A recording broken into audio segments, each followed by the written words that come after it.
All right, a very big welcome to you, my awesome viewers and subscribers. Thank you for joining me on this episode of your favorite political talk show, The Truth with Ben Jokes. Former APC spokesman Timi Frank has accused Tinubu of dividing Nigeria along ethnic lines to secure re-election in 2027. Now, first of all, it is a shame that discussions on 2027 election is already in full gear, even as our country is burning. If not for the failure of democracy in Nigeria, what we ought to be discussing now is impeachment of Tinubu, having failed monumentally in his primary duty, which is to protect lives and properties.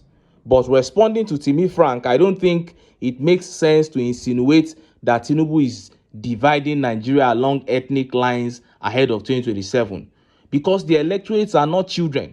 And even if they were, even children demand accountability.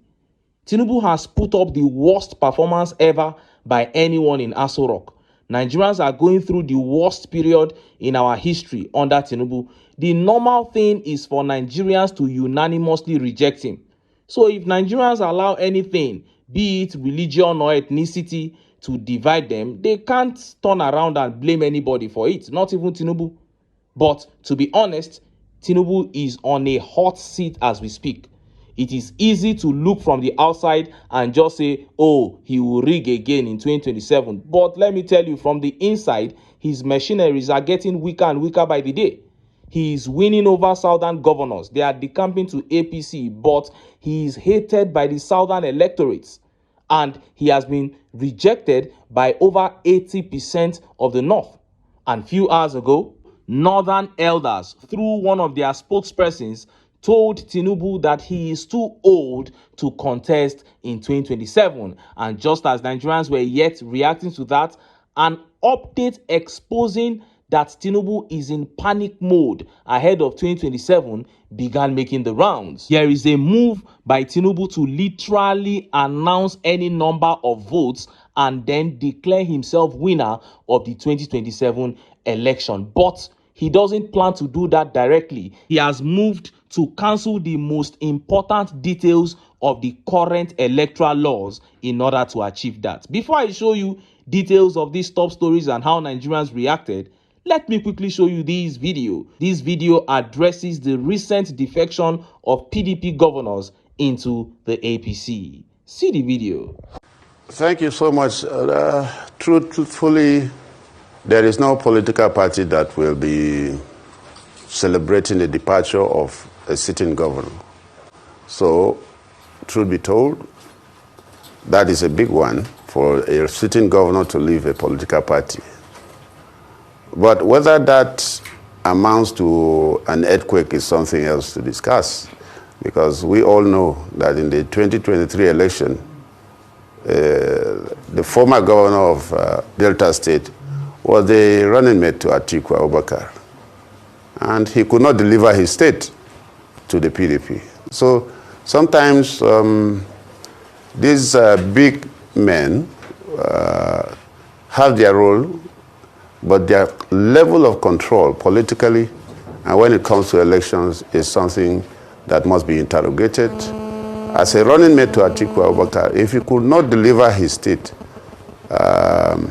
it goes a long way to say what tsunami he can cause by being in APC. And particularly also when you look at the state where this is happening, the people of Delta State have consistently displayed electoral capacity to think for themselves, to take decisions that are beneficial to themselves, not necessarily the decisions of stakeholders or governors or senators. The people of Delta State must be respected. It is possible that the governor and the former governor have their interests, which may not be the same interest as the interest of the electorate. And this must be put in perspective. And just like I said in the example I gave, he didn't move into the PDP. I mean, he didn't move the people to vote for him, even when the people stood a chance of having a vice president from their state. So it's questionable whether indeed, having moved to the APC, the people will follow him. And generally on these issues of defection, it is a constitutional right for people to shift based on what interest they wish to protect. Not necessarily because the APC as a government is performing, not necessarily because the electorate are happy. And that will be tested, whether people are happy, whether people are excited that the government of today is performing and is delivering on all its promises is something else that will be tested. Not necessarily whether the big men move into APC or not.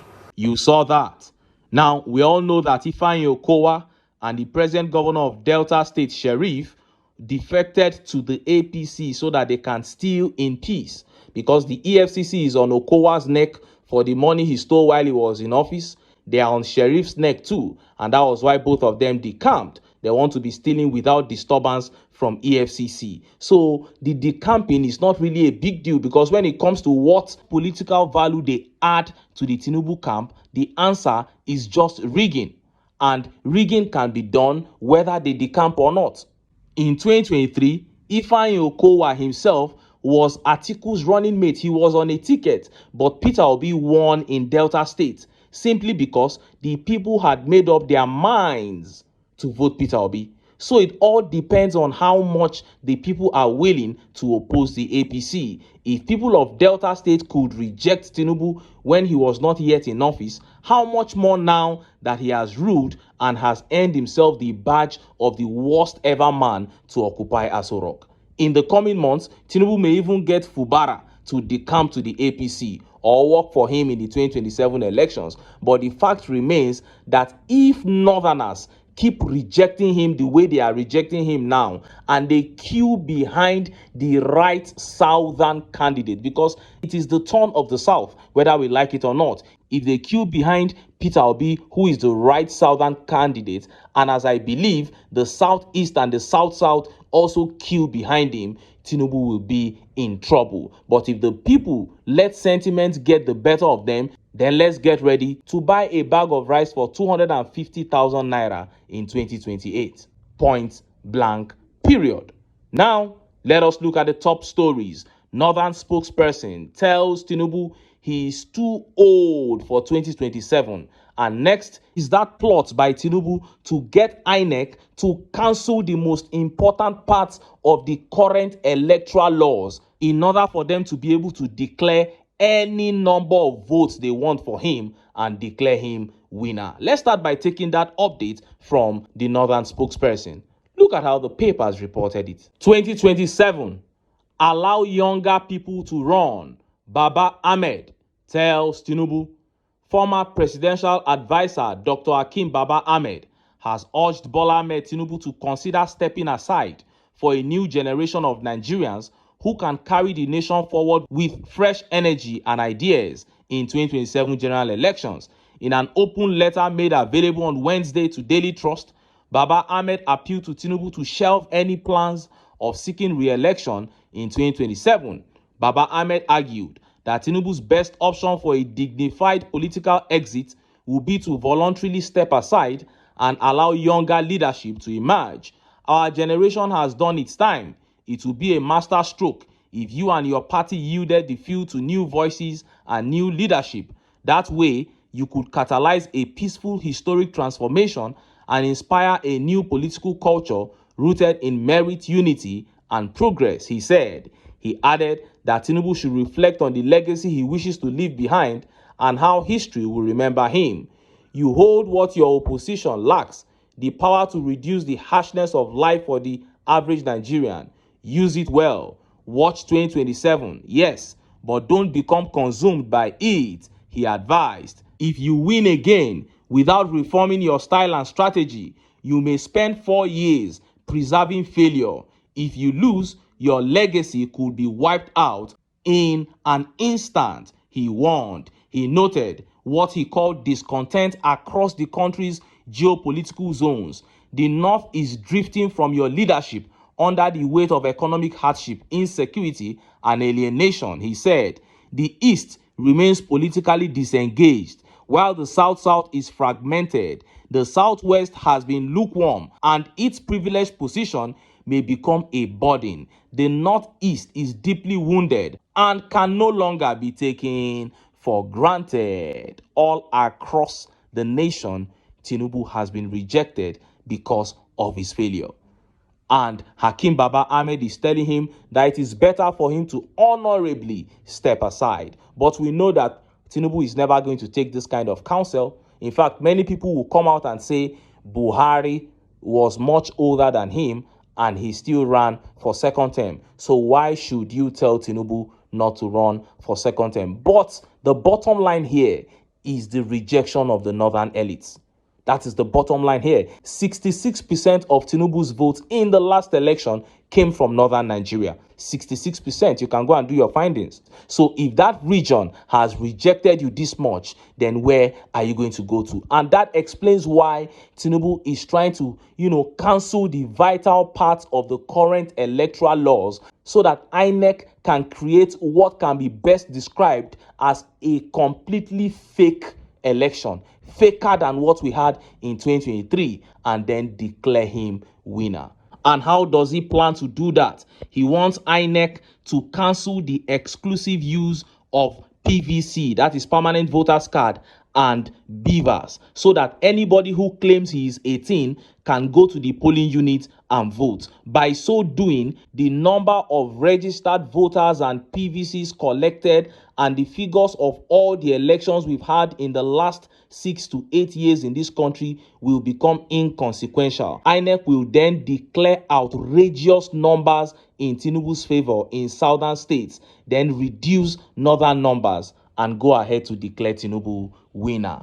Look at how the papers reported it. The Independent National Electoral Commission has expressed willingness to allow eligible Nigerians without permanent voters card to vote in the 2027 general elections, but insists that such a move must be backed by legislative amendments. Chief Press Secretary to the INEC chairman, Rotimi Oyekanmi, told The Punch on Wednesday that the commission was committed to expanding voter access through technology, but emphasized that legal provisions must first be updated to accommodate any shift from the current PVC-only system. The initiative followed remarks by INEC chairman Professor Mahmood Yakubu in December 2024 during a quarterly consultative meeting with the resident electoral commissioners in Abuja.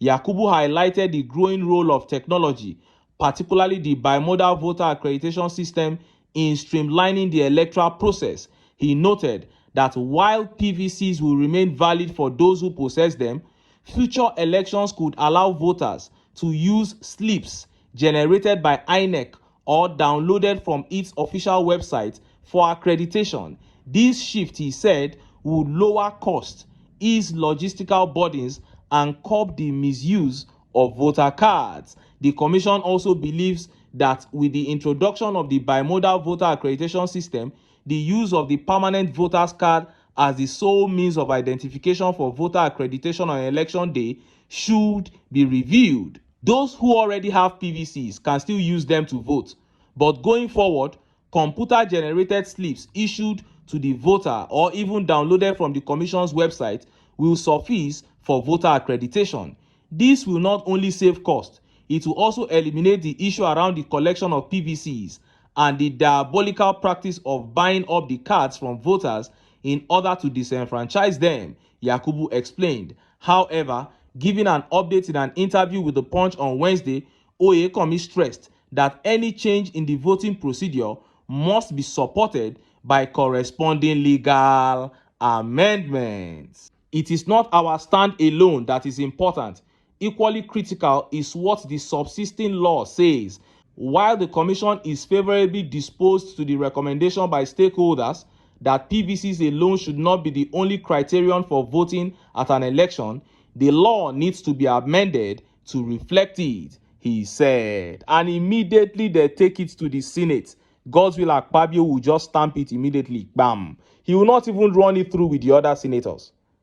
Once they take it to the House of Reps, that one there, what is that his name? Abbas. That one too will stamp it, bam. He doesn't need to run it through with the other House of Rep members. What they are trying to do is just to declare any number they want. Because at that point, they will not even attend to the people with PVCs again. It is easy because the last time Nigeria did this thing was during, I think, Morisiwu period. And what was everybody complaining? Then they said the man just sat in his room and he cooked up election figures and began to announce.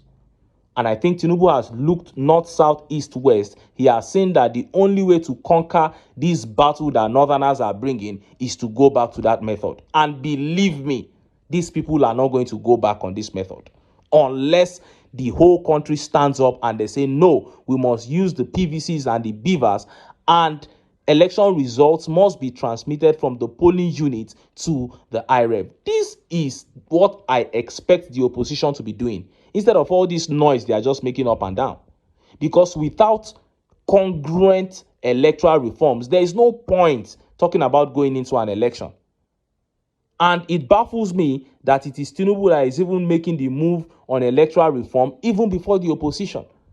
By now, what we should be talking about is transmission of results and to make the use of the beavers and the PVC compulsory. Because what that does is that before the election begins, we already know the number of votes to expect in total. The number that votes cannot exceed in total, we already know. But he's trying to make it open-ended, whereby we don't know. He can declare 20 million votes for himself. He can declare 30 million votes for himself. So return any number of votes you want from all the states in northern Nigeria. What he'll do is just to declare 3 million votes more than everything that you have submitted. What a disaster. And look at how Nigerians reacted. Let's take some of the tweet reactions. Dr. Charles here says, the master strategist of rigging is laying the foundation. This is how they steal votes and tell you to go to court. When people reject you, they have rejected you. Steal the votes and force yourself on them. You stand rejected. You are not a master of anything. You are a thief. May Nigerians heal their land. And Cosmos here says, whatever they want to do, let them do it quickly, because their time is coming to an end soon. Cosmos, that will only happen if Nigerians do the right thing. Abdusalam Ibrahim says, beginning of corruption, because where do voters vote without voters card? Only in Nigeria. And Mogaji Bolaji Lawal says, rigging una. I won't be surprised if INEC also decamps to APC at this point. And Ayeowa David says they are already a member of APC. This country is finished. Alabi here says, it is very terrible idea. Do you want us to go back to Morisiwu days? Please, if you don't have voters card, no go near polling units. I beg. They will prefer to go back to Morisiwu days so that they can ease their way to Aso Rock. And Ehis here says, all this nonsense just to hike southern votes against the number from the north. Nobody likes you but the corrupt system. That is it. But he doesn't care. But as I always say, this is the proposal from them. It can only stand if Nigerians allow it to stand. If Nigerians say, no, this will not work, this is what we want. And I expect the opposition leaders to begin that campaign. If they say this is what we want in this country, that is what will stand. But if Nigerians sit down and they continue to mope, they continue to look and they don't say anything, this is how these guys will cement their return into Aso Rock. And who will suffer? It is the common man. Anyway, make I leave am here. Make I still enter town. Make I go get some ogbonge political news wey una go like. Why? Because now because of una. Now I dey here, so don't go away.